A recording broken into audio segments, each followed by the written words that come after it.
You know that feeling. The heavy fog settles in, and suddenly the smallest task feels like a mountain. Your phone buzzes, and you just want to disappear. You're not just tired, your system is hitting the wall and preparing to go offline. Before the lights go out, there's one thing you need to do first.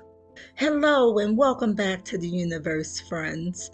If you reach the point of heavy grayness where your mind has checked out and you just can't force yourself to care anymore, this video is for you. Maybe you feel a strange sense of detachment, like you're watching your life happen from behind a thick pane of glass. It's that feeling of being done, not just for the day, but with everything. Today, we're talking about that exact moment of exhaustion. I put together 4 very specific sensory steps we can take together to help your system feel safe again. We'll get to those in just a moment, but first, I want you to understand why your body is doing this. All right, let's move through this together because there's a reason you feel this way. Let's talk about why you're running on empty. We often judge ourselves for shutting down. We call it procrastination, or we tell ourselves we just need more coffee or better discipline. But what you're experiencing is actually your body being too good at its job. Think of your energy like a household power grid. When you try to run the air conditioning, the dishwasher, the dryer, and the vacuum all at once, the circuit breaker trips. It's not a malfunction, it's a safety feature to prevent a fire. When the demands of your life, the constant decision making, the emotional labor of parenting or working, the endless pings of the digital world exceed your current capacity, your nervous system trips the breaker. This state is called hypoarousal. It's your body's way of saying, I can't keep up with this pace, so I'm stopping everything to protect us. If you feel numb, sluggish, or like your brain is buffering, that is your system trying to preserve what little fuel you have left. The mistake we make is trying to force the switch back on while all those appliances are still plugged in. Section 2. Now let's talk about the do this first strategy. Okay, so let's look at the temperature shock. The fastest way to talk to your nervous system is through your skin. So go to the sink and splash ice cold water on your face or hold an ice pack to your chest for 30 seconds. If you're at work and can't get to a sink, grab a cold drink and hold it against the inside of your wrist. When that cold hits your skin, your brain is forced to stop obsessing over your to-do list because it has a more urgent physical reality to deal with. It breaks the loop of overwhelming thoughts by demanding your body's full attention. It's a biological reset that forces the fog to lift, even if it's just for a moment. Now, another thing you can try is the low stakes movement. Think of a shutdown like an emergency brake that got pulled while the car was still moving.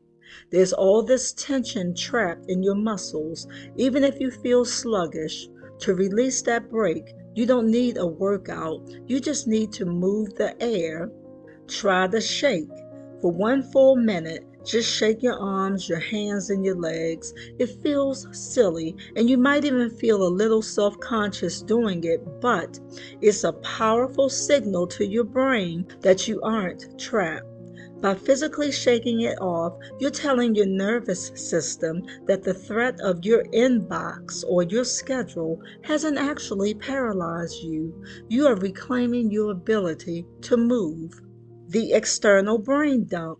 Part of why we shut down is the sheer volume of open tabs in our minds. Your brain is trying to track 40 different things at once, and it's simply run out of memory.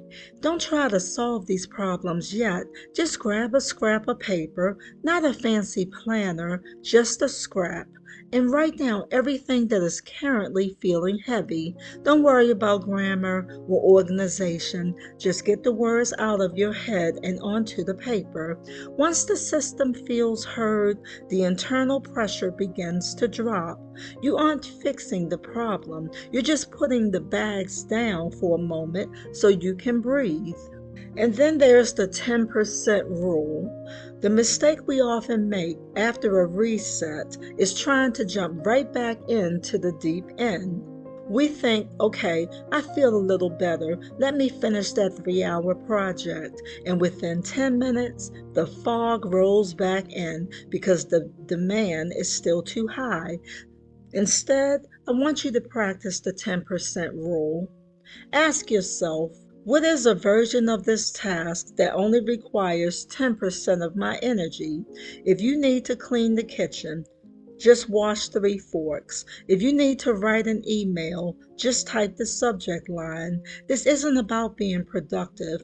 It's about proving to your nervous system that you can move without breaking. You're building trust with yourself again, one tiny micro task at a time. Before we move back into our day, I want us to take a moment to look inward. If you have your journal nearby, I'd love for you to sit with this prompt.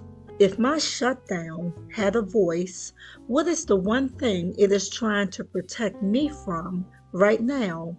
Is it a specific task, a difficult conversation, or just the weight of expectations? Write it down without judgment. Once you name it, it loses its power to keep you frozen. Sometimes the reason we get so close to shutting down is because we are leaking energy we don't realize.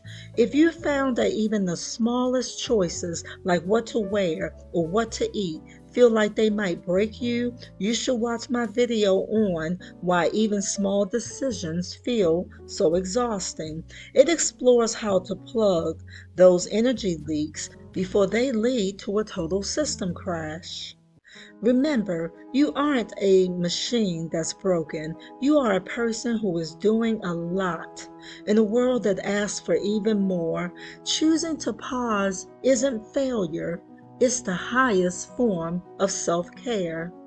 And if this space helps you feel understood, you can stay here. Until next time, keep growing gently. Take care, friends. You've got this, and I'll see you back in the universe soon.